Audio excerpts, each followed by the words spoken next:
Nuevamente nos encontramos en la Cabaña del Café, un día más, y estamos metidos en plena campaña de las autonómicas andaluzas, como ya venimos diciendo en nuestros programas en radioclaridad.net.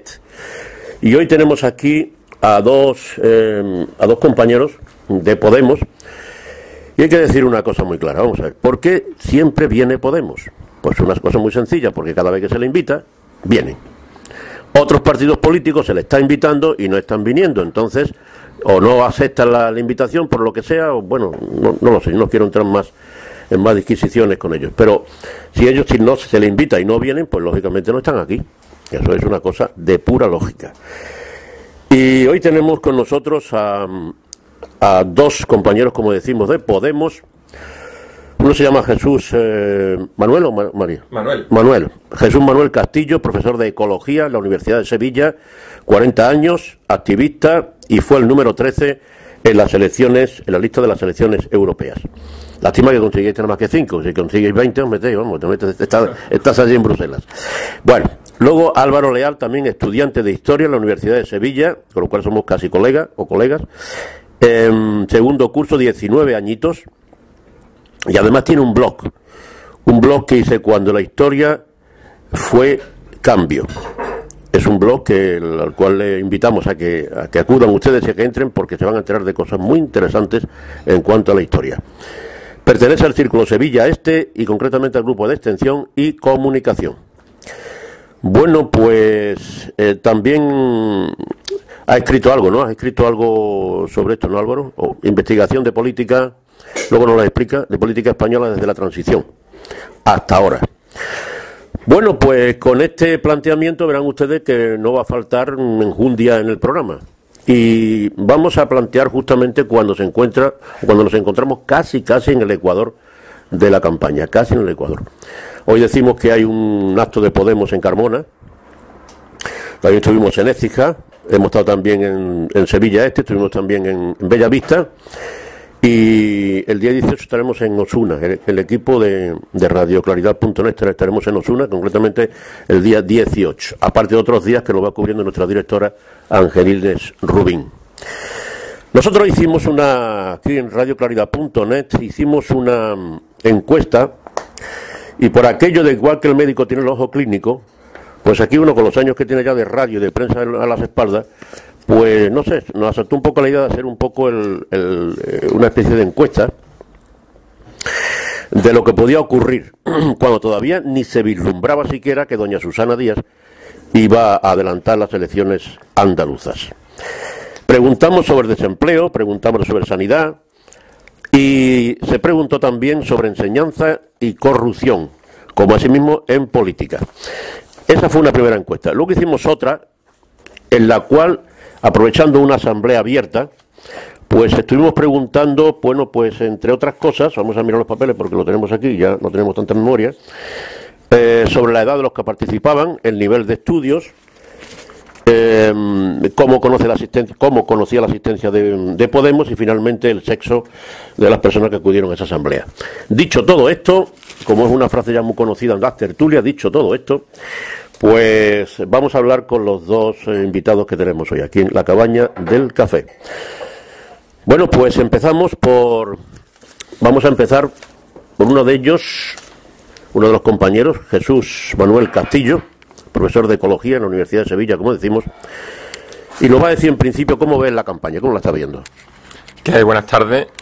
Pues la verdad es que estoy viendo una campaña un poco rara, ¿no? Una campaña en la que los medios de comunicación muestran fundamentalmente que hay dos partidos, y el otro día iba a un acto de campaña en Araal y llegaba a la plaza de Araal y solo veía propaganda electoral de PSOE, del PP o del PPSOE, como a mí me gusta llamarlos, y de Izquierda Unida. Los compañeros de Podemos todavía no habían colgado en barrios de periféricos, pero no ahí en la plaza central de Araal.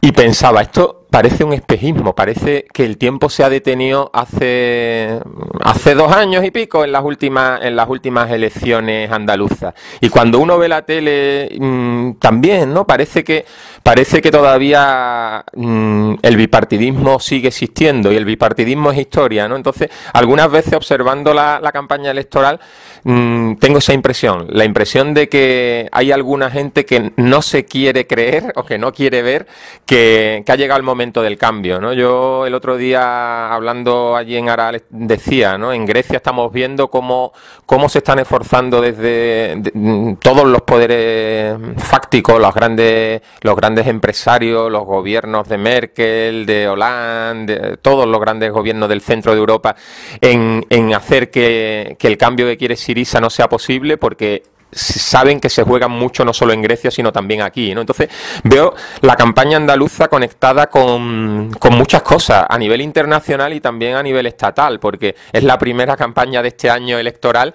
después vienen las municipales, después vienen las generales, otras autonómicas en otros territorios del Estado, y la verdad es que me parece una campaña llena de contradicciones y el inicio del cambio. Uh-huh.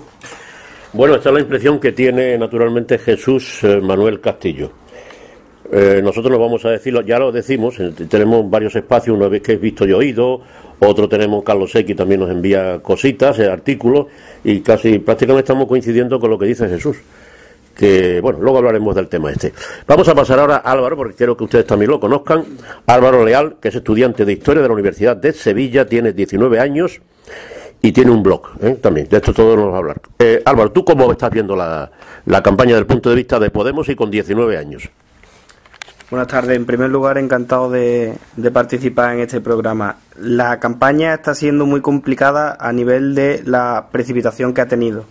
Aún así, tengo que corregir o disentir una pequeña cosa con el compañero en tanto en cuanto a los medios de comunicación. Yo no creo que estén tanto vislumbrando los dos partidos tradicionales de siempre, aunque sí es verdad que se está viendo una publicidad y sobre todo un gasto de dinero que algunos pensamos por qué no se invierte en otras cosas antes que en estas campañas de Izquierda Unida, del PSOE y del PP, pero sobre todo sí veo que los medios de comunicación le están dando mucha importancia y mucha trascendencia a Ciudadanos, que yo entiendo, y espero que luego seguramente se hable un poco más de la irrupción de este partido, que no es nuevo y que tampoco está limpio, pero que nos lo están presentando así los medios de comunicación, ya que se entiende que Podemos es la única manera de parar a Podemos realmente, porque está claro que con el PP y el PSOE el bipartidismo a día de hoy está roto. Con respecto también a lo que hablábamos de que se podía ver las elecciones europeas como un cambio, se puede entender que parte de Europa puede cambiar a partir de este año electoral,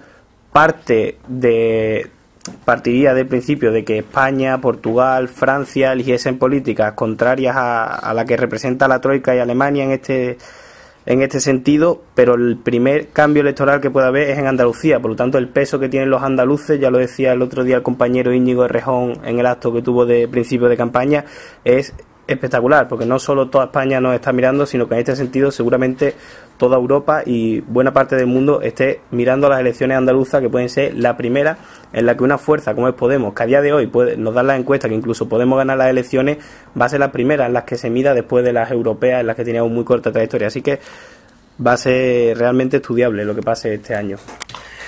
Muy bien, Álvaro, la entrada ha sido, para la primera vez que hablo en radio, la verdad es que lo ha hecho estupendo. Bueno, tengo que decirte con respecto a lo de América, que están los ojos puestos en nosotros. Nosotros tenemos corresponsales en casi todos los países, menos en Brasil. Lo tenemos en todos.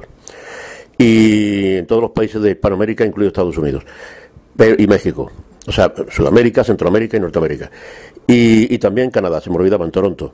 Bueno, pues en todos ellos nos están comentando nuestros corresponsales que sí, que están los ojos puestos aquí. Evidentemente, o sea, ellos no pierden de vista sus problemas de sus países, que también los tienen. Y desde Venezuela, por cierto, una compañera que ahora está aquí en España, que ha venido a dar, bueno, pues a hacer una vueltecita por aquí y luego se marcha otra vez para allá, me comentaba que efectivamente ellos lo están pasando mal, evidentemente, no hace falta decirlo pero también tener en cuenta una cosa, lo que se ve en televisión y lo que se ve por ahí es lo que quieren poner. De alguna manera, ¿no? La televisión siempre se ha dicho, por lo menos nosotros en la escuela de radio hace muchos años nos decían que televisión es el espectáculo. O sea, la prensa es la historia porque se queda escrito, la radio es la palabra, es el aire, y Y la televisión es un espectáculo. Evidentemente, como decimos, están todos los ojos puestos aquí y también tenemos corresponsales en Portugal y en Francia. Y lo dicen exactamente lo mismo. Que a ver qué pasa aquí, porque en Grecia ya sabemos lo que pasó, y a ver qué pasa aquí, porque aquí no es lo mismo que Grecia. Esto no es Grecia, ni muchísimo menos. Yo he estado en Atenas, estuve allí concretamente cuando las elecciones, y hombre, aquello era para poner los pelos de punta. Es que había una cantidad de multitud diciendo que aquello se acabara, que se acabara y que se acabara. Aquí también, pero claro, aquí tenemos la barrera del PSOE y del Partido Popular, que están haciendo su trabajo, evidentemente. Izquierda Unida no sé si nombrarlo, porque muchas veces los compañeros de Izquierda Unida, y yo lo hablo por teléfono con ellos, digo, chicos, que vais en un autobús, vamos, como sigue así, próximo congreso en un autobús. Bueno, broma aparte, yo los aprecio mucho, broma aparte, tengo que decir que, bueno, que esa es la barrerita que hay ahí. Y otra cosa que también aquí de los días saltó con los compañeros de Mercasevilla, decían que había una tela, una especie de tela de araña, de clientelismo tremendo por parte del PSOE. Vamos a atacar ese tema, vamos a atacarlo con Álvaro y con Jesús. Bueno, pues sí, lo de las más de 3 décadas de gobierno del PSOE en Andalucía, la verdad es que han tejido un clientelismo y un enchufismo brutal, ¿no? Yo es que creo que este partido en Andalucía, el régimen del PSOE en Andalucía, no es que, como vemos en los escándalos de corrupción, como los ERES o los cursos de formación hayan metido la mano en la caja pública, sino que han gestionado la caja pública como si fuera su dinero, ¿no? No como el dinero que es de todos los andaluces y las andaluzas. De manera que con ese dinero que es de todos, pues lo han utilizado muchas veces para sus propios intereses, ¿no? Y no sé, estamos cansados de esto, ¿no? De estos políticos que llamamos en Podemos la casta, que tienen unos privilegios que no tenemos la gente de la calle y que gobiernan para unos pocos. Y esto se ve en Andalucía muy claramente cuando va uno especialmente al medio rural, ¿no? Y va a los pueblos y la gente, alguna gente, bastante gente en muchos pueblos, tiene miedo a ir a los actos de Podemos porque lo va a ver el alcalde y no le va a dar la ayuda, no lo va a contratar para la bolsa de trabajo, del ayuntamiento, no le va a dar las jornadas para el PER, etcétera, etcétera. Eso es así y eso no se cuenta, ¿no? En los medios de comunicación. Esa es la Andalucía de verdad. Pero al mismo tiempo yo creo que estamos en un momento de cambio total. El blog del compañero, ¿no? De cuando la historia fue cambio, la historia está siendo cambio ahora mismo. Estamos en un momento político de una flexibilidad y una fluidez brutal y todo esto redes clientelares, todo este enchufismo, todo este miedo se está rompiendo, ¿no? En Podemos decimos que el miedo está cambiando de bando y esto lo vimos muy bien en las elecciones europeas. En las elecciones europeas en algunos de los pueblos de Andalucía se vieron algunas escenas que eran para verlas grabado en vídeo. Un alcalde viendo cómo van saliendo, no voy a decir en qué pueblo, pero un pueblo importante de Andalucía, esto pasó en muchos, viendo cómo van saliendo los votos de la urna y de repente se da cuenta que si estos resultados en este barrio, de este pueblo, se repiten en las elecciones municipales, él no es alcalde. Y entonces le cambia la cara, ¿no? Yo creo que sí, que el PP-PSOE, en este caso es el PSOE, pero también el PP se hubiera gobernado y el PP gobernando en otras regiones del Estado español ha hecho lo mismo, ha creado una red clientelar muy grande, es un obstáculo que tenemos sin duda cuando queremos cambiar y queremos que la gente tomemos la política en nuestras manos, pero creo que la crisis ha hecho que la gente, mucha gente, pierda el miedo. Y además hay otra cosa y es que el voto es secreto. Cuando uno mete la papeleta, aunque también se ponen a mirar algunas veces de que mete la papeleta en los pequeños colegios electorales y tal. Pero bueno, el voto es secreto y mucha gente se ha dado cuenta que la casta no les representa. Entonces creo que es el momento, es la ventana de oportunidad también, como decimos en Podemos, para romper con todos esos miedos y esos clientelismos que hay en Andalucía. Pasamos después el micrófono a Álvaro, pero antes tenemos que decir una cosa con respecto a eso de las papeletitas en las urnas. Yo he asistido a muchas campañas y he dirigido también alguna campaña y en otras he estado como jefe de prensa. Os puedo decir que para eso están los interventores, están los apoderados. Vamos a empezar por cambiar eso, para empezar. Yo creo que vosotros lo tenéis en la mente. Si alto, lo que acaba de decir ahora mismo el compañero Jesús, si uno ve que aquello no funciona, y es de Podemos y queréis que empezar a cambiar todo eso, pues menos que tenéis que decir, aquí no se mira ni una papeleta más. Pero para eso están los interventores. Hay cabinas de voto secreto. Claro, hay cabinas de voto secreto. Claro, es que si queréis cambiar todo, tenéis que empezar por cambiar todo. Y todo no significa dejar pasar cositas. Él ha dicho que, bueno, que efectivamente cuando no existía Podemos, pues hacían estas barbaridades. Yo te digo que en tiempos de Franco, cuando se votaba, ya era el colmo. Eran de dos colores distintos, ¿no? El rosa y el verde. Yo estaba en un pueblo de profesor, de maestro, por ahí empecé. Y cuando tú llevabas la rosa, que la rosa es la que decía sí, si tú llevabas una verde, la Guardia Civil decía no, cámbiala. O sea, que está más claro que el agua. Y se contaba la voto, y aparecían los muertos votando y todas esas cosas. Bueno, pues todas estas cosas han aparecido en épocas franquistas, ojo, contra la dictadura. Pero no somos una dictadura, somos una democracia. Pero claro, es lo que dice el compañero Jesús. Álvaro, ¿tú qué opinas sobre esto del clientelismo y toda esta historia? Hombre, en este sentido sí es verdad. Por ejemplo, cuando estudiamos a través de la historia el movimiento del nazismo, lo primero que ellos intentan siempre es llegar al poder para luego tomar una serie de medidas a nivel sobre todo de elecciones, porque ellos saben que en el momento que tomen el Parlamento pueden hacer una serie de medidas. La primera que hacen es quitar el voto secreto, por ejemplo. Entonces, en este sentido, lo que hablábamos del franquismo. Luego, el clientelismo, sí, pero tenemos que entender también, a nivel de la historia de España, que el clientelismo viene de siempre. Sobre todo en la zona andaluza, ya Roma, los visigodos, los musulmanes y tal. Y el PSOE ha hecho de eso prácticamente su política. Y tiene una red vastísima de personas que mi madre siempre dice los agradecidos, ¿no? Los estómagos llenos. Entonces, es verdad que hay mucho, es verdad que hay una noción del PSOE casi familiar. El otro día hablaba yo con un compañero de mi clase que decía que votaría al PSOE porque lo llevaba votando toda la vida. Entonces es verdad que hay esa noción de prácticamente de familia más que de partido político que debe de tender a mejorar la vida de las personas. Aún así, yo soy de los que piensan que no puede haber tantas personas que se hayan favorecido de las políticas del PSOE, y por lo tanto cuando veo en la encuesta toda la intención de voto que les da, espero que en algún momento eso deba de cambiar, porque cierto es que existe clientelismo, pero no creo que sea tanto como para un 30% de personas que dicen en algunas encuestas, que habrá que ver la intención de esas encuestas, que van a votar a Susana Díaz. Yo creo que no va a ser tanto, y espero que se pueda dar un cambio en Andalucía en estas próximas elecciones. Bueno, pues seguimos, como estáis viendo, tocando temas así. De momento, luego ya entraremos ya en otros temas mucho más fuertes, y son fuertes estos, hay que decirlo también. En cuanto al clientelismo, aquí se hablaba el otro día del PER.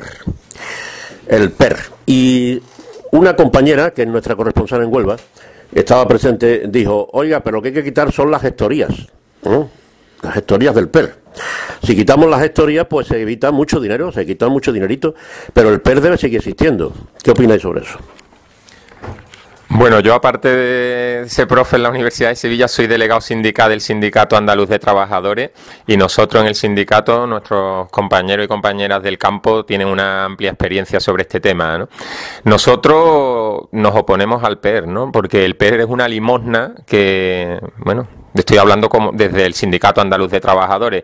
Desde Podemos lo que pensamos es que hay que repensar muy bien las ayudas de la política agraria común. No puede ser que grandes terratenientes reciban millones y millones de euros todos los años, y además dinero que no está unido en las últimas PAC a la producción, sino que simplemente por tener tierra te dan dinero, ¿no? Pero el PER al final es una limosna para que la gente del medio rural en Andalucía, en un medio rural que el 5% de la población tiene el 80% de la tierra de cultivo, en un contexto así, con cultivos muy mal gestionados y con una producción muy estacional, si no hay el PER, la gente de Andalucía se levanta de una manera. Entonces el PER es unas ayudas para mantener una paz social muy frágil en Andalucía, y que no es digno del pueblo andaluz. Perdona, Jesús, entonces, ¿por qué se podía cambiar? O sea, para que estas personas, cuando el PER, vamos a suponer que desaparezca, ¿con qué se sustituiría? O sea, ¿qué compensación tendría? Una de las cosas que llevamos en el programa de Podemos para las elecciones andaluzas es que hay que abrir un debate profundo sobre el modelo de desarrollo y el modelo productivo de Andalucía. Aquí llevamos sufriendo desde finales del siglo XIX y principios del siglo XX un subdesarrollo en Andalucía por el pacto de los grandes terratenientes con los poderes económicos de Cataluña, el País Vasco y Madrid, y una subalternancia política que hace que Andalucía sea la periferia del Estado español, y ahora el Estado español la periferia de Europa. Por lo tanto, somos la periferia de la periferia. Y el PER hay que quitarlo, pero hay que quitarlo dando una alternativa, y esa alternativa tiene que ser un modelo productivo en Andalucía que añada valor añadido, valga la redundancia, a los productos agrícolas y ganaderos silvícolas de nuestro territorio, de manera que el azúcar, la remolacha, el algodón, el arroz, el corcho no salga de Andalucía y después compremos los productos elaborados, sino que los tenemos que transformar in situ, y eso crearía muchísimo empleo. Eso, unido a un reparto digno de la tierra en Andalucía, pues entonces una reforma agraria bien entendida. Yo creo que la tierra, y esto lo digo a nivel personal, no tiene que ser esta tierra de la reforma agraria, no se le tiene que dar a nadie, sino que tiene que ser una tierra que sea de todos y esté en usufructo por las cooperativas o las empresas agrícolas que exploten esa tierra, y así acabamos con el desempleo en Andalucía. Entonces, yo creo que, además, un empleo de calidad, porque eso es otro debate que podemos tener, ¿no? El empleo que tenemos en Andalucía, la precariedad que tenemos tanto en el medio rural como en las ciudades, unido también al sector servicio, al turismo, etcétera, etcétera.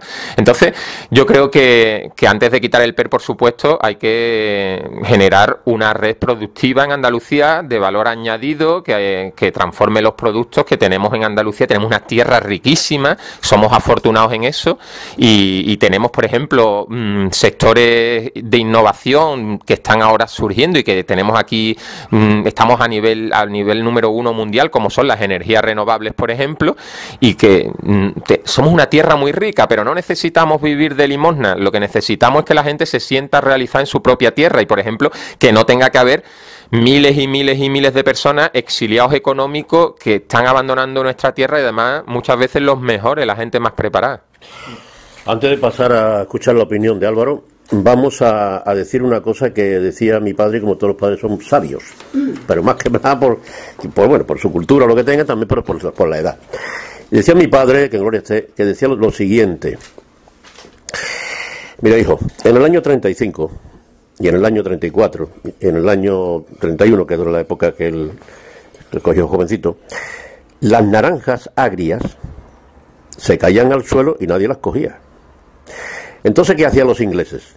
Se llevaban las naranjas agrias, porque claro, los basureros decían, llegaban unas compañías inglesas y decían, vamos a ver las naranjas, van a llevárselo, hombre, además nos quitáis un peso de encima. Se llevaban las naranjas, y cuando llegaban a Inglaterra las hacían mermelada y se la vendían a los españoles. Entonces, claro, aquí lo que ha habido mucho primario, mucho sector primario, muy poco secundario, y estamos hablando de Andalucía, porque el terciario ya lo tenemos ahí, esto está claro que está ahí funcionando.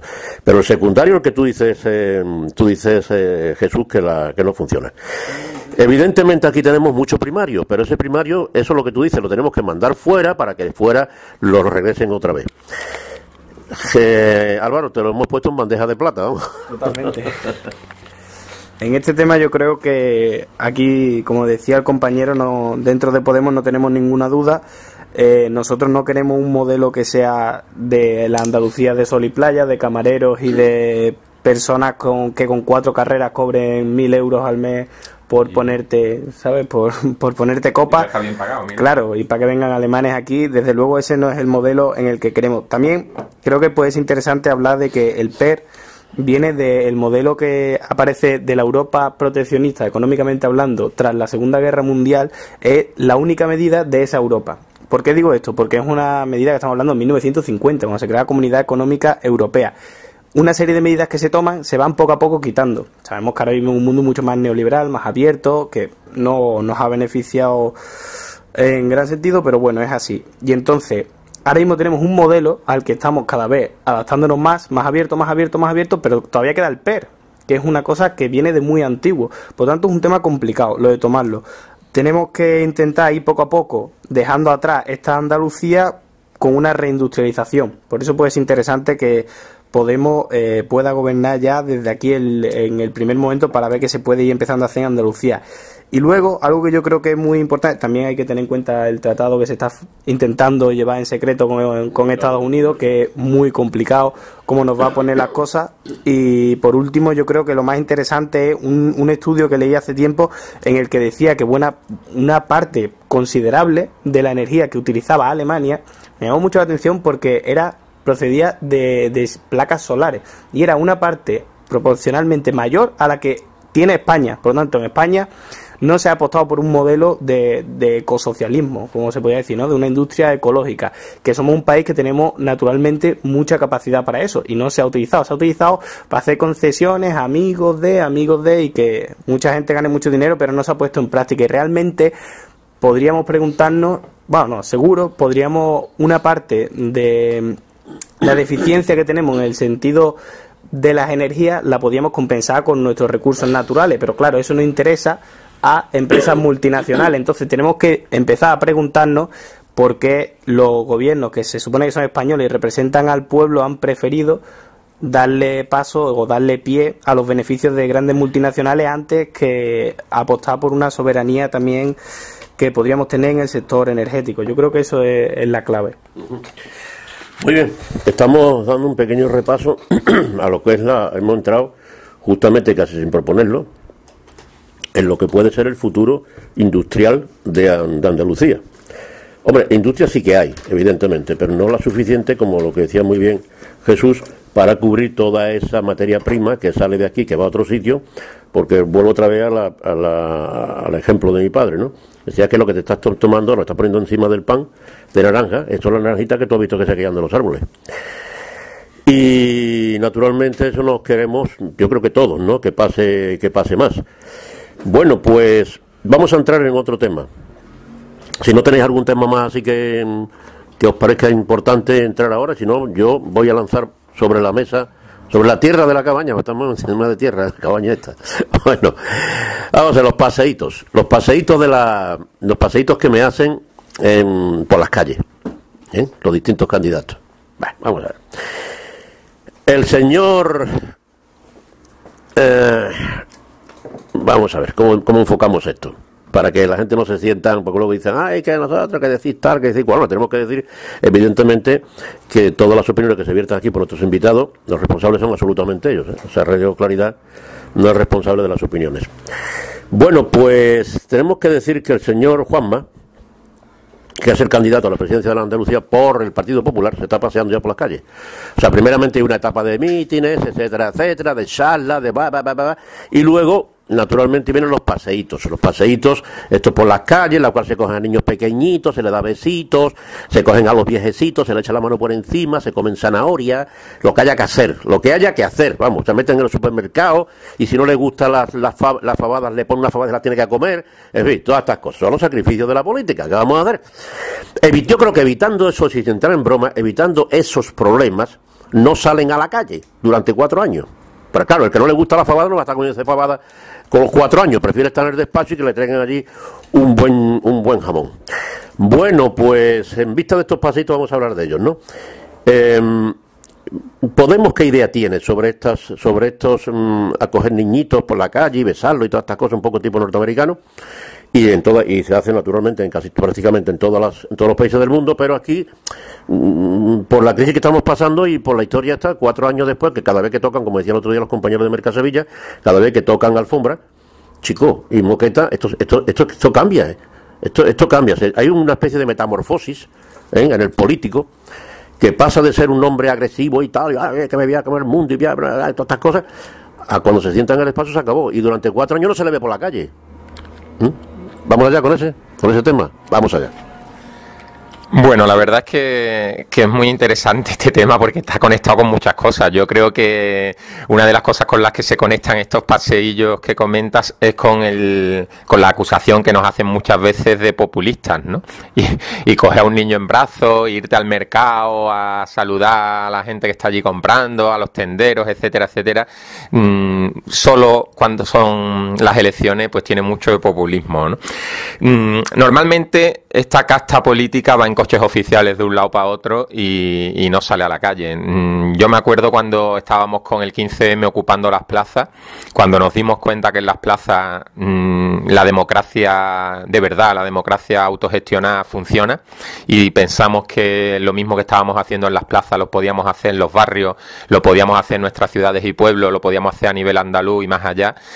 Ahí eso sí es estar en la calle, ¿no? O cuando estamos en las manifestaciones últimamente contra la ley Mordaza o por el Día de la Mujer Trabajadora, eso sí es estar en la calle. O cuando estamos en los piquetes informativos en las últimas 3 huelgas generales, o apoyando, por ejemplo, a los compañeros de Struperfield que han estado más de un mes acampados en la puerta de la fábrica y cerca de por Dos Hermanas, y que han conseguido finalmente que se le paguen los salarios atrasados y no ser despedidos. Eso sí es estar en la calle, ¿no?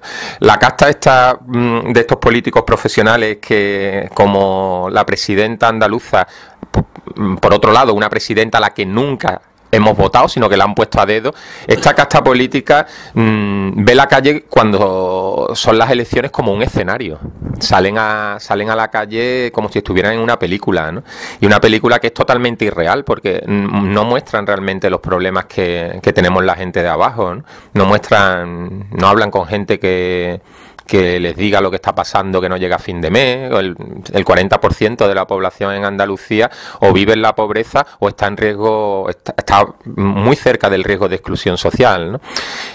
Esa Andalucía no sale en los paseitos de la calle, no sale en los paseitos de la calle el 35 o 36% de desempleo en Andalucía, no sale en los paseitos lo que decíamos antes, los exiliados económicos. Esa Andalucía no les interesa, ¿no? Les interesa la Andalucía de la salida de la crisis, que según ellos estamos saliendo de la crisis por las cifras macroeconómicas, pero no realmente, porque como está viviendo la gente, obviamente no estamos saliendo de la crisis. Entonces los paseillos son una película, son un escenario. Yo cuando veo en algunos de estos paseillos, el otro día con el candidato del PP al gobierno andaluz por Sevilla, son sitios que estoy... Por cierto, que nos quiso pasar por debajo de una escalera. Ajá. Sí, no, fue una cosa muy curiosa. No paso debajo de la escalera porque decía que voy a ganar las elecciones y si paso por debajo de la escalera mejor no las gano. O sea, supersticioso también un montón. Pues debería haber pasado, porque así cuando consiga los malos resultados que va a conseguir, así tenía una excusa, ¿no? Pero yo veo los mismos paisajes por los que paso yo en Sevilla, y cuando veo a estos personajes ahí no me parecen los mismos. Me parece un decorado todo lo que la gente que llevan alrededor, riéndole las gracias, etcétera, etcétera. Ellos están normalmente en las alfombras, en los coches oficiales, y cuando salen a la calle están fuera de lugar, ¿no? Bien, yo quería tocar este tema porque es un tema que si queréis cambiar, pues vamos a empezar a cambiar cositas, ¿no? Y en vez de pasearse solamente el día anterior a las elecciones, la campaña electoral, pues convendría salir a la calle todos los días, y hablar con la gente. ¿Y a usted qué le pasa? ¿Y a usted qué no le pasa?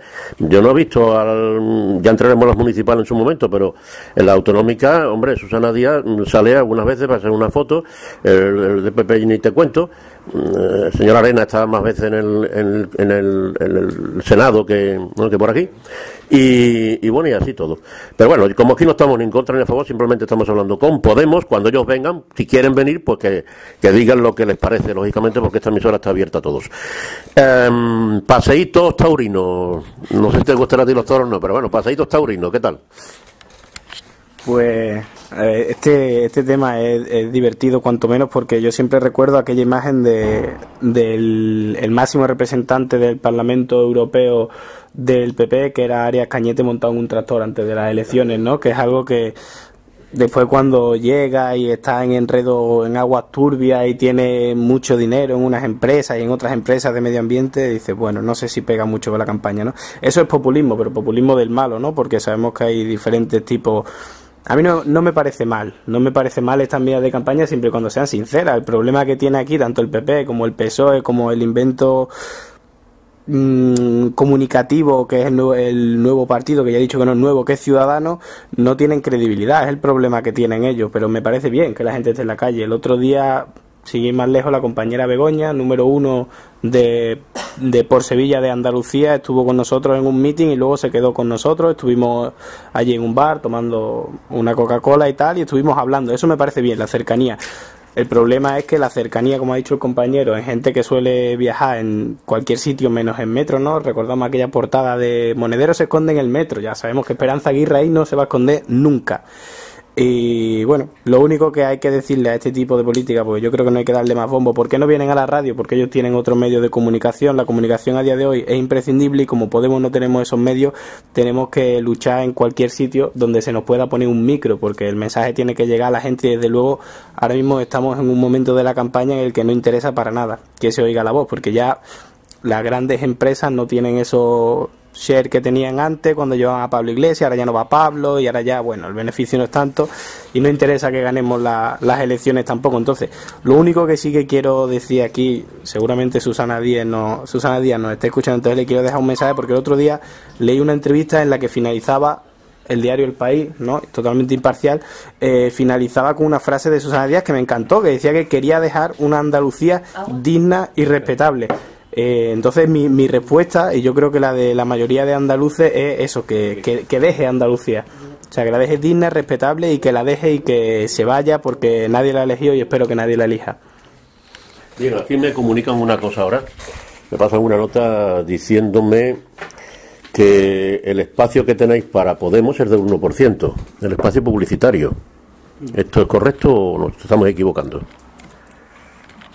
Bueno, en principio la Junta Electoral marca el espacio para los partidos según los resultados en las elecciones anteriores. Entonces, como Podemos no existía y no nos presentamos, nos están intentando dejar fuera de todas, ¿no? Pero estamos protestando porque, bueno, la política... Bueno, de todas formas, ha dicho Canal Sur Televisión que sí os va a dar espacio a vosotros, porque es que la Junta Electoral, que es la dueña de todo esto, la dueña, es decir, la que controla todo el proceso electoral, pues decía efectivamente que en televisión no podíais estar porque no habíais gobernado anteriormente, pero sí que podíais tener un espacio, puesto que habéis conseguido más de, no sé la cantidad exacta que hacía falta en las europeas, aquí en Andalucía, no sé exactamente el tanto por ciento.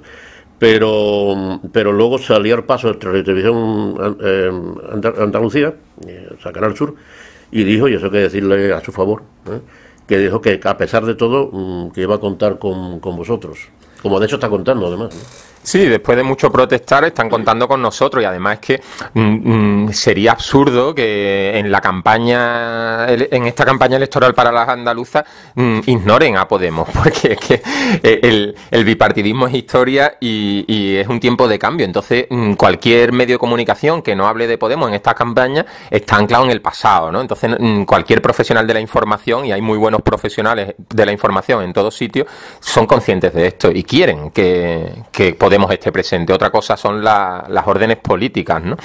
Pero sí, yo creo que más allá de los medios de comunicación, que por supuesto es importante estar ahí, ahora viniendo para acá, para la emisora, me tomaba un café y hablaba con el camarero y le preguntaba cuál es el tema de conversación más habitual ahora mismo en tu bar, y me decía que la campaña de las elecciones andaluzas, ¿no? Entonces ha llegado un momento en el que quizás hace 5 o 6 años, antes de que Zapatero reconociera que estábamos en crisis, cuando Zapatero decía que teníamos el sistema bancario, uno de los sistemas bancarios más fuertes del mundo, más saneado del mundo, la gente no hablaba mucho de política. Ahora todo el mundo habla de política, todo el mundo tiene una opinión sobre qué está pasando, ¿no? Y yo creo que en esas conversaciones siempre está Podemos, porque la gente, puedes estar de acuerdo o no, pero la gente es consciente de que está cambiando y Podemos hace que la gente se posicione, y afortunadamente cada vez más gente se posiciona con un cambio, ¿no?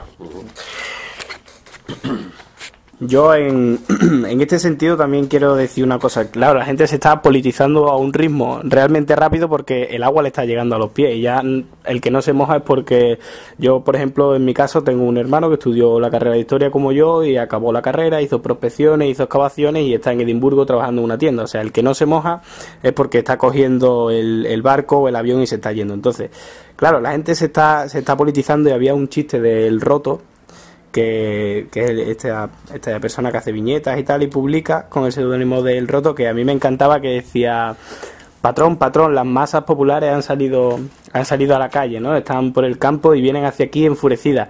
Y le decía, quítele las subvenciones. Y dice, es que no tienen subvenciones. Y dice, bueno, pues quítele el puesto de trabajo. Y dice, no, es que no tienen puesto de trabajo. Y dice, pues quítele la vivienda. Y dice, es que no tienen vivienda. Y dice, entonces estamos jodidos.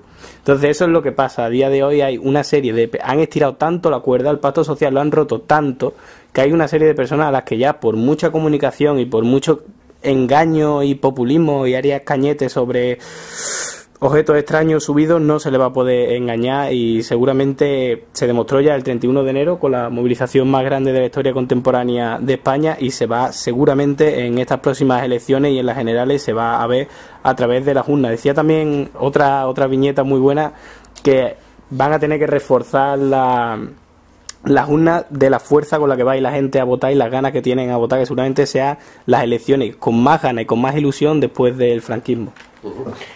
Bueno, hablando de viñetas que son muy buenas, había una en el diario de Sevilla ayer concretamente que ponía, hay un juego de palabras, curioso, se veía Susana, se veía Juanma y se veía Maillo, y quedaban dos, estaban dos vacíos, estaban en un estrado, ponía delante los símbolos correspondientes del partido de cada uno, pero faltaba Podemos y Ciudadanos, y aparecía un árbitro de fútbol que decía, falta personal. Claro, jugaba con las palabras, ¿no? O sea, falta personal, ya sabéis que es una falta que se produce en el baloncesto, pero decía falta personal porque faltaban los otros dos para completar todo el personal de Andalucía. Bueno, pues vamos a seguir con otra cosita, vamos a ir aunque tenemos después otra hora que hablar sobre este tema, y creo que es importante, sobre las encuestas. Hay algo que también no quiero que se me escape. Vamos a ver, se os acusa mucho de... aunque nos quedan todavía 20 minutos, nos anuncia nuestra directora. Bueno, hay que decir una cosa también con respecto a esto. Se os acusa de marxista, leninista, comunista, maoísta y todos los oístas que te puedes imaginar, ¿no? Yo quisiera una opinión franca, de verdad, franca y veraz. ¿De qué demonios sois? O sea, vamos a ver, porque se os tasa de todo, de transversales, de no sé cuánto, de Partido Comunista, de Partido Socialista, de socialista no sé qué, de comunista no sé cuánto, de todas estas historias, ¿no? Entonces yo quisiera, la verdad, que de una vez por todas nos dierais una definición, qué es Podemos y cuál es la ideología de Podemos. Económicamente hablando, Podemos se acerca muchísimo más a un tipo de país más nórdico que cualquier otro al que nos quieran representar, más que nada porque tampoco sería viable a día de hoy hacer ese cambio tan radical, ¿no? Entonces se nos acusa porque a Podemos la estrategia es clara, es directamente satanizarnos, demonizarnos y tal, pero yo tengo aquí unos datos, por ejemplo, que hablan sobre la situación de España. España, en el PIB, el Producto Interior Bruto, lo que produce nacionalmente, es el número 13 del mundo. Sin embargo, en el índice de desarrollo humano, en la calidad de vida que tenemos, somos el número 27. ¿Qué quiere decir esto? Que hay una descomposición entre todo lo que se produce en España, que somos la economía número 13 del mundo, y lo bien que debería de vivir. El índice de Gini, que mide la desigualdad, somos el país número 58. Por lo tanto, un país muy con mucha desigualdad entre un tipo de la población y otra. Somos un país rico, pero somos un país donde hay muchísimos pobres, algo que es imposible. Un país de nuestro entorno que yo creo que puede venir muy bien puede ser la República Checa. Y ahora voy a explicar por qué. El PIB de la República Checa está en torno al 50 del mundo. Es ahora mismo el 50 del mundo, de vez en cuando baja un poco, otras veces sube, pero está siempre ahí. Sin embargo, el índice de desarrollo humano es el número 28. Es prácticamente el mismo que España. ¿Cómo la economía número 50 del mundo puede darle esa calidad de vida a una persona y cómo España, siendo la número 13, le da prácticamente la misma? Pues porque el índice de Gini es muy distinto. La desigualdad de la República Checa es el quinto país menos desigual del mundo. España es el segundo país más desigual dentro de la Unión Europea. ¿Qué tiene la República Checa que no tiene España, por ejemplo? Y aquí tiene moneda propia. ¿Qué quiere decir? ¿Nosotros nos vamos a salir del euro, como se ha dicho? No. Pero necesitamos recuperar soberanía nacional, poder hacer política a nivel de España y no a nivel de Europa. Entonces, la República Checa tiene una capacidad, por ejemplo, de hacer políticas nacionales que no tiene España. ¿Por qué da tanto miedo Syriza? ¿Por qué da tanto miedo Podemos? ¿Por qué da tanto miedo estos países? Porque van a volver a recuperar el nacionalismo español, que no es eso de llevar una pulsera e irse a los toros, sino es hacer políticas para que se acabe con la desigualdad, porque la nación española realmente son las personas, ¿no? Y no las grandes empresas. Entonces, el programa de Podemos es industrialización, es un programa con cierto proteccionismo a nivel de nuestra propia industria, de nuestra propia persona. Lo más importante, que igual que los partidos que llamamos de la casta, ¿no? El PP y el PSOE hicieron un rescate bancario porque la situación era insostenible, nosotros proponemos un rescate ciudadano porque la situación es insostenible y cada vez va a peor. Entonces, el programa de Podemos nadie le debe de tener miedo, porque es un programa que busca, como hemos dicho, una reindustrialización. Ahora seguramente mi compañero tenga bastante más datos que yo, y busca acabar con esta desigualdad que es cada vez mayor, donde hay cada vez más pobres, más gente sin derechos, acabar con las privatizaciones también. Y interesante también tocar el punto de la deuda, que es un punto bastante complicado. De todas maneras, le doy el paso a mi compañero ahora. Sí, muy interesante, ¿no? La pregunta esta de qué es Podemos, porque yo creo que no es fácil contestar, y se ha escrito mucho, ¿no? Sobre qué es Podemos, por qué aparece Podemos. Realmente, yo creo que para explicar qué es Podemos hay que mirar a las movilizaciones, ¿no? Que ha habido en los últimos tiempos. Sin el 15M, por ejemplo, Podemos no existiría, o sería algo muy diferente, ¿no? Yo creo que el 15M ha sido y sigue siendo un terremoto político de una profundidad brutal. Y sin las 3 huelgas generales de los últimos años, sin que se estén parando el 60% de los expedientes de regulación de empleo, sin la plataforma de afectados por la hipoteca que está parando, aunque últimamente con la ley Mordaza nos intenten atar aún más, pero está parando cientos de desahucios, sin las mareas, de la marea verde de la educación, la marea blanca de la sanidad, sin las marchas de la dignidad, que volvemos dentro de poco, el 21 de marzo a Madrid, para seguir exigiendo pan, trabajo, casa y dignidad. Sin todas estas movilizaciones de los últimos años, Podemos sería algo muy diferente, o quizás no existiría. Y además creo que Podemos también es indignación, pero indignación convertida en alternativa, ¿no? Cuando estábamos en las plazas nos decían que éramos unos perros flautas y que si queríamos hacer política, nosotros sabíamos que queríamos hacer política. Cuando la Junta Electoral Central, en el día antes de las elecciones, el día de, ¿cómo le llaman? De reflexión, el día de reflexión, dijo que las acampadas en las plazas eran ilegales, salieron pancartas en todas las plazas diciendo: el pueblo declara ilegal a la Junta Electoral, ¿no? Entonces, cuando estábamos allí en las plazas nos decían: si queréis hacer política, presentaros a las elecciones. Y ahora que nos presentamos a las elecciones, tienen mucho miedo, ¿no? Entonces, Podemos es todo esto. Yo creo que Podemos hay una diversidad muy grande. Tú hablabas antes de marxistas. Yo, personalmente, soy marxista, por ejemplo. Pero en Podemos, los marxistas somos una minoría, desafortunadamente, desde mi punto de vista, ¿no? Entonces, Podemos es, en general, la gente de abajo que está cansada de la casta, que sabe que no le representan, que quieren tomar la política en sus propias manos, porque sabes que si no hacemos política la gente de abajo, nos la hacen por nosotros, y nos la hacen por nosotros, y favorecen, como estamos viendo en los últimos años, especialmente a la banca y a las grandes empresas. Y somos gente de abajo que queremos una regeneración democrática, que queremos repartir la riqueza y que queremos salir de la crisis haciendo justicia social. Yo creo que esto es un poco todo lo que nos une a la gente de Podemos: una regeneración democrática y justicia social, una ruptura democrática y económica, ¿no? Para que realmente salgamos de la crisis y que al menos la paguen algo los que la han provocado, que no caiga todo el peso de la crisis sobre la gente trabajadora, porque también, igual que Podemos, creo que no se entiende sin las movilizaciones, tampoco se entendería sin la crisis, ¿no? Yo creo que había un vacío muy grande político, tanto en la izquierda como en la derecha, antes de la crisis, pero la profundidad de esta crisis ha hecho que millones de personas se movilicen políticamente, y esa movilización va desde participar por internet hasta salir a la calle a una manifestación o irte a un piquete informativo en una huelga, ¿no? Pero hay millones de personas que están más o menos activas y como decíamos antes, hablando mucho de política y tomando la política en sus manos. Eso es Podemos. Muy bien, creo que ha sido respondida, porque es que estas preguntas nos las han hecho muchísimo, ¿eh? Ojo. Entonces trasladamos aquí, nosotros también estamos en la calle continuamente. Yo me acuerdo de un programa que yo hacía que se llamaba La Voz de las Barriadas, en otra emisora hace muchos años ya. Después, justamente después de la transición, los años siguientes, el primero o segundo año, y hablaba mucho con la gente sobre los problemas que tenían, ¿no?, las barriadas. Y me llegaban allí a la radio y el ayuntamiento se puso nervioso.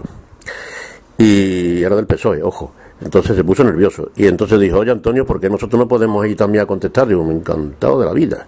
Si lo que queremos es eso, que vengáis aquí y le contesté a la abuelita que por qué se le ha caído el tejado de su casa. Pues yo qué sé, ¿no? Cosas así. Y entonces, pero lo curioso fue cuando yo iba a esas barriadas, que llevábamos un autobús, como una especie de unidad móvil.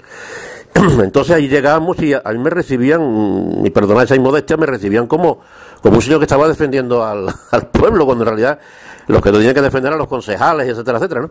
Cuando ellos se dieron cuenta, yo los metía en el autobús también y los recibían como, pero claro, ya de alguna forma la radio en aquel momento les obligó a salir a la calle. Es que esto de salir a la calle y rodearse con la gente parece que es algo alérgico, ¿no? O sea, me van a salir ronchitas en el cuerpo y tal, y cositas de esas, ¿no? Si yo me dedico a andar por la calle. Es que lo de la calle para mí es una pequeña obsesión, ¿no? Hay que estar con la gente, pero claro, eso cuesta, ¿no? Bueno, había otra cosa también, yo os quería preguntaros sobre esto, que me acabáis de comentar, que ya creo que se ha quedado muy claro, y ya que tenemos aquí un estudiante de historia, la primera revolución industrial que hubo fue la del sedentarismo, ¿no? O sea, pasamos del nómada al sedentario, ¿no? Bien, esa fue la segunda, ya sabemos que fue la revolución industrial. Yo creo que todavía estamos viviendo un poco de la revolución industrial del siglo XVIII, ¿no? Y principios del XIX. Entonces, toda esa que había todavía no se ha acabado de cumplir. Y una pregunta que os quiero hacer. ¿Creéis que la democracia ha llegado a Andalucía? Vamos a ver. Y desde el punto de vista histórico. El punto de vista histórico de historia política dice que con una democracia es cuando se alternan los partidos, o sea que hay distintas opciones a que la gente puedan dar su opinión y gobernar. Porque si gobierna un solo partido durante tantísimos años, esto se convierte en una dictadura, entre comillas, ojo, ¿eh? Nosotros en la historia, me acuerdo de la facultad, le llamamos entonces dictadura democrática, le llamamos entonces en aquella época, no al PSOE, me estoy hablando de este tipo de afianzamiento en el poder, ¿no? Entonces, si tiene que haber esa alternancia más que de partido, de posibilidades, de planteamiento político, incluso mojándose, como tú decías muy bien antes. ¿Creéis que en Andalucía ha llegado efectivamente a la democracia? Esa es la pregunta clave. Yo creo que hay un problema y es con la propia terminología. Lo que hoy llamamos democracia no tiene poco que ver con la democracia que se estudia en las universidades primeras, ¿no? Pues esa democracia primera griega o ya la democracia radical griega, donde había unas cosas que hoy nos sonarían a locos, como eso de que parte de los diputados y parte de los representantes sean elegidos simplemente por el azar, ¿no? Entonces, la democracia participativa de la que hablamos hoy está basada en cierta medida en la griega. No es igual, pero se suele utilizar esta palabra. Cuando empieza la democracia, el punto más importante de la democracia en Grecia, para lo que era el proceso democrático, era la plaza. Cuando se habla del ágora, no se habla del ágora como monumento, como institución, ni como mercado. Se habla como una plaza. O sea, la democracia necesita de una plaza. También la democracia era distinta porque ahí se podían reunir y podían hablar entre ellos. A día de hoy es una cosa mucho más compleja con los aparatos estatales tan grandes que tenemos. Pero la idea era la plaza. Cuando pensamos en nuestra sociedad actual, que está muy individualizada, tenemos que encontrar que cuando vamos a una plaza generalmente está vacía y no solo ves gente hablando, conectándose, compartiendo opiniones, sino lo que se lleva es ir al gimnasio con tus cascos, vas a tu bola y también te quedas en casa, vas con las redes sociales y tal, pero estamos muy desconectados. Estamos en el momento de mayor conexión de la historia de la humanidad, pero a la vez estamos en el momento de mayor desconexión política, que es un proceso realmente complejo. Entonces, la democracia yo creo que necesita un impulso, y no es un impulso como esa regeneración. También volvemos a la revista satírica del jueves, ¿no?, que nos presentaba a Esperanza Aguirre y nos decía, vestía de adolescente, y nos decían: la regeneración ha llegado al PP, ¿no? La regeneración nunca puede llegar ni del PP ni del PSOE, sino que tiene que llegar de abajo, del pueblo. Llámese Podemos, llámese cualquier otro tipo de estructura ciudadana que de verdad nazca desde el pueblo. Entonces, para mejorar la democracia se deben de hacer muchas cosas. Nosotros tenemos medidas que es verdad, sobre todo a nivel económico, a mí me parecen muy importantes. Decía un apunte, decía Pepe Mújica, el presidente de Uruguay, aquel que decía el presidente pobre, que se ha retirado ahora hace poco con un 70% de apoyo popular, y él vivía donde siempre ha vivido, iba con su coche, creo recordar que era en 1984, no había cambiado el coche, no podía pasar de 80 por hora el coche, es realmente simpático ver a este hombre, ¿no? Y parece la excepción, pero realmente él filosóficamente planteaba que la política, en el momento en el que tú llevas un coche oficial, llevas una seguridad, llevas un tal, estás creando un muro que te separa al político, que es el representante del pueblo, y lo estás convirtiendo nuevamente en un rey, más que en un político, ¿no? Un rey de estos de tirabuzones y no como los que tenemos a día de hoy en España. Entonces, es verdad que las medidas que propone Podemos, yo creo que en ese sentido se avanzan mucho hacia la democracia. Lo primero es la revocatoria de mandato, que es algo que no existe en España, que no ha existido y que es, me parece que es algo que se está pidiendo, que es que si a mitad de campaña, o sea, si a mitad de mandato un político no lo está haciendo bien o pierde el apoyo del pueblo, se puede ir a su casa y decirle que venga otro. Me hubiese gustado haber podido hacer aquello cuando Aznar, cuando Zapatero con la crisis y cuando... de decir una blasfemia política, entre comillas, claro. ¿Por qué? Que eso puede caer como una bomba. Esto de decir, oiga, usted se va, imagínate que a Susana Díaz le dicen a mitad del camino, o al señor Chávez, o al señor Griñán, o al señor Rajoy, o en fin, cualquiera de los que, o al señor Zapatero, o al señor Felipe González, o al desgraciadamente fallecido Adolfo Suárez, con el cual tuve el gusto y el honor de trabajar. Si os dice en un momento determinado, oye, te tienes que ir, ¿tú crees que eso remueve el piso, como dicen en América, ¿no? Mueve el piso. Claro que sí, pero es que entonces nos tenemos que empezar a plantear si hay que ponerle diques al pueblo y decirle no puedes hablar más de la cuenta. Yo creo que siempre está bien la capacidad de expresión en ese sentido y tenemos que aprender de procesos democráticos que se han dado en América Latina en ese sentido. Entonces, otra medida, aparte de la revocatoria de mandato, importante, la no profesionalización de la política. A día de hoy vivimos gobernados por políticos profesionales, ya si vemos el caso más extremo es Grecia, donde son lazos dinásticos, donde una familia a otra gobierna y se van sucediendo, algo muy turbio. Entonces, lo importante es que la política vuelva a la gente normal, con sueldos normales, porque si tú tienes sueldos normales, tu vida vas a tener las preocupaciones de la gente a la que representa, que es algo que se está haciendo. La limitación de salario desde Podemos ya se está haciendo y es algo que nos encantaría que nos copiasen todos los partidos políticos. Y por último, que no se pueda estar más de un tiempo dedicándose a la política. Así lo que haces es que cuando tú acabes de dedicarte, por la política tiene que ser algo que salga de tu corazón y que no sea algo que sea un trabajo. No, cuando te quemes en política, No, simplemente poner una limitación de mandato de 8 años. A partir de 8 años no. Yo recuerdo que el otro día veía en Al Rojo Vivo a Jorge Bestringe que decía que el problema que tenía era que todo estaba ya corrupto. Por ejemplo, en el PP y en el PSOE. Que tenía que llegar gente nueva, aunque se corrompiese, pero tenía que llegar gente nueva porque es que los que llevan tantos años ya están corruptos hasta el último. O sea, este hombre que cuando llegaba a clase siempre preguntaba hace unos años ¿qué queréis ser de mayor? Le decían Mario Conde. Luego ¿qué queréis ser de mayor? Y decían Bárcena, y estaba seguro de que este año cuando llegue dice ¿qué queréis ser de mayor? El pequeño Nicolás. O sea, ha llegado la corrupción a tales niveles que hay que empezar a barrer y a echar gente fuera. Si tú estás 8 años en la política te puedes corromper, pero va a ser bastante más complicado y no vas a tejer estas redes como la Gürtel y que tienen bastante más trabajo.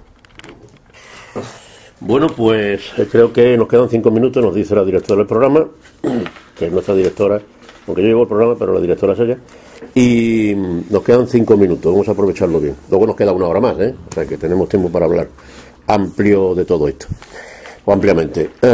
Sobre este temita, ¿me ponen la rúbrica? Bueno, abundando con lo que dice el compañero, ¿no? Yo creo que si hablamos de democracia aquí en Andalucía y en general en España, tenemos que hablar de la transición, ¿no? Yo creo que tuvimos una transición de la dictadura franquista a esta democracia representativa y muy defectuosa, una transición en la que no se hizo justicia social, y yo creo que una de las cosas importantes es tener en cuenta nuestra memoria histórica, tanto reciente como menos reciente. Los torturadores siguieron estando en la policía, los jueces fascistas que mandaban a la gente a la cárcel, a los presos políticos, siguieron siendo jueces, la gente que se enriqueció, y bueno, tenemos muchos ejemplos que todavía siguen siendo muy ricos y se enriquecieron durante el franquismo, etcétera, etcétera.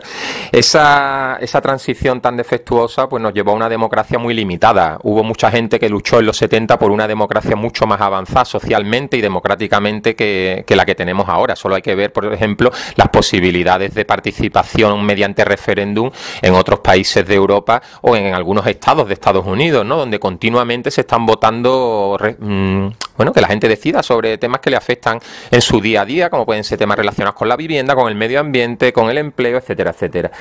Yo creo que hay dos eslóganes que hemos gritado mucho en la calle. Uno de ellos lo llaman democracia y no lo es, y que representa esta desafección y esta, bueno, es que la gente se ha dado cuenta, ¿no?, de que realmente votar cada 4 años es una tomadura de pelo, porque después hacen lo que les da la gana. Basta con recordar lo que está haciendo Rajoy en estos últimos años, que no se parece en nada al programa que llevaba, ¿no? Y por otro lado hay otro eslogan que es: no hay democracia si gobiernan los mercados, ¿no? Y esto lo estamos viendo, por ejemplo, en Grecia ahora. Syriza, con el pacto que ha hecho ahora con la Troika, que ya no se llama la Troika, sino que se llaman las instituciones, pues en gran parte está empezando a incumplir el programa que llevaba, porque es que le están haciendo una presión brutal a nivel del poder financiero internacional y de los gobiernos centrales, ¿no? Entonces, si gobiernan los mercados, obviamente no hay democracia. Yo creo que estas son dos cosas que están sobre la mesa ahora más que nunca. Después hay otras cosas muy interesantes, como el tema de la democracia 4.0. Tenemos un experto, el candidato número 2 por Sevilla, Yagüe, que es experto en el tema este del desarrollo de la democracia a través de Internet, y que, bueno, tenemos una democracia representativa, pero esta democracia tiene que ser mucho más directa, y las nuevas tecnologías ofrecen muchísimas posibilidades para esto. Y además, yo no creo que sea una cuestión, como decía Bestringe, que decía el compañero, de quitar a gente de en medio. Lo que hay que hacer es una regeneración del sistema, porque el sistema en sí es el que está corrupto. No basta con quitar gente, hace falta un proceso constituyente que, por ejemplo, asegure que en la Constitución viene que todos tenemos derecho a una vivienda digna, pero continuamente están desahuciando a gente y hay millones de casas vacías y millones de gente sin casa. Eso no puede ser. En nuestra Constitución el derecho a la vivienda tiene que estar de obligado cumplimiento, no puede ser un adorno, ¿no? Entonces necesitamos un proceso constituyente que realmente asegure las necesidades básicas de la población y regenere la democracia, ¿no? Y sobre todo, muy importante, y esto ya está pasando desde hace muchos años y especialmente en los últimos años, yo creo que Podemos está haciendo que se avance mucho en esto, y es que la gente de la calle nos autoorganicemos para controlar a los gobiernos. Y para controlar a todos los gobiernos, también a los gobiernos de Podemos. La gente de la calle tenemos que estar participando continuamente en política. Nosotros, por ejemplo, defendemos una jornada laboral de 35 horas, entre otras cosas, para que tengamos más tiempo libre y más tiempo de participación en la vida política. Somos animales políticos, vivimos en la polis, vivimos en la ciudad, tenemos que participar y queramos o no, participamos de la política. Aunque digamos que no, el decir que no participo en política ya es una posición política. Por lo tanto, tengamos más tiempo para este tipo de cosas. Yo creo que si la gente de la calle participa en política, la democracia estará viva. Si la gente de la calle se dedica a votar cada 4 años o ni vota cada 4 años porque no se siente representada con los que están ahí arriba, porque no hay pan para tanto chorizo, pues entonces es una democracia formal, pero a la hora de la verdad tiene muy poco de democracia. Bueno, un minutito solamente para deciros, y perdona esto, para pasar en defensa de la primera transición. Yo estuve en la primera transición. Como has hablado de Adolfo Suárez. Claro, Adolfo Suárez. Vamos a ver, nosotros partíamos de una dictadura, que es muy distinto. Una dictadura en la cual todavía había flecos muy potentes como Fuerza Nueva, Falange Española, etcétera, etcétera, ¿no? Gente que procedían, que por cierto, Falange Española no tuvo nada que ver con el movimiento, eran dos cosas distintas, pero bueno, Franco, ya sabéis la historia, para que vamos a repetirla. Entonces, había que crear un colchón, para que no nos metiéramos mano otra vez. O sea, para que otra vez los de derecha no quisieran seguir, siguieron mandando, pero al estilo franquista, y la izquierda que no fuera la que dijera, bueno, ahora vamos a pedir la revancha, ¿no?, de la guerra. Procedíamos de una guerra, ojo, también una guerra civil. Entonces ese colchón fue UCD, así de claro. Se montó un poco al estilo PRI, o de México, y fue un colchón en el cual que había que tener todo. Aquello era una Macedonia de fruta, o sea, es decir, allí había demócratas cristianos, había de todo, que entonces la palabra demócrata todo esto sonaba chino. De hecho, hubo mucha gente que fueron a los congresos, los primeros congresos que se hacían, el PSOE y UCD y tal, para ver cómo era un congreso, porque no tenían ni idea. O sea, el 80% de la población española no tiene ni idea de lo que era un congreso, ni lo que era una urna. Tuvieron que explicarle lo que era una urna, cómo había que votar, como si fuera un niño chico, igual exactamente. Eso lo sufrimos nosotros. Yo pertenecía al FELIP, al Frente de Liberación Popular. El FELIP entonces era muy importante en las universidades. Pero claro, teníamos al lado pues, a un falangista que iba vestido también de estudiante, y al policía que también iba de estudiante. O sea que también la pasamos canuta, ¿eh? O sea que no, todo fue todo tan fácil. Pero bueno, eso pasó así y es lo que tuvimos que hacer con esos miembros, tuvimos que hacer lo que ahora. Lo que ocurre es que a través de los años, ese espíritu de transición que pues, tenía que ir a más, fue a menos. Y entonces se quedaron en dos partidos. UCD desapareció y automáticamente, porque le facilitamos todo el camino al PSOE. El PSOE llegó con 10 millones de votos y fue un rodillo, un auténtico rodillo. O sea, se decía mucho, están haciendo la revolución bolchevique por decreto. Eso se decía entonces, ¿no? Sí, se decía entonces. Y yo soy un hijo de tal porque he votado al PSOE. No, eso se decía en aquella época, ¿no? Época que vosotros, claro, eres pequeñito todavía, ¿no? Y no lo habéis vivido. Pero bueno, tengo que ser un poco en defensa de los compañeros que se la jugaron también en aquella época. Se la jugamos, nos la jugamos. Por supuesto que reconocemos la lucha de toda la gente. Eso ha sido tremenda. Esta es una segunda transición, eso sí está claro. Y ahora tenéis que luchar con que esa democracia antes era contra la dictadura. Entonces todos éramos muy románticos en aquella época, porque todos nos uníamos contra don Paco, ¿no? Fallecido ya. Pero vosotros ahora que estáis, yo creo que la lucha vuestra es casi tan difícil como la nuestra o más, porque estáis luchando ya con una cosa establecida democráticamente. Pero no es la dictadura, no es quitar una dictadura, es renovar una democracia, que eso es difícil, ¿eh? Vamos, pienso yo. Sí, pero lo que no queremos es una segunda transición para que cambie todo y nada cambie. Lo que queremos es realmente que el régimen del 78, que se está tambaleando, se caiga y aparezca algo nuevo, algo que venga desde abajo, que realmente representa a la gente de la calle. Claro. Entonces volvemos un poco al gato pardo de Lampedusa, ¿no? Que vamos a renovar todo para que nada se renueve, ¿no? O sea, vamos a cambiar todo para que nada cambie. Muy bien, vamos a hacer un pequeño descanso, nos tomamos otro cafelito y volvemos inmediatamente después de esta pausa musical.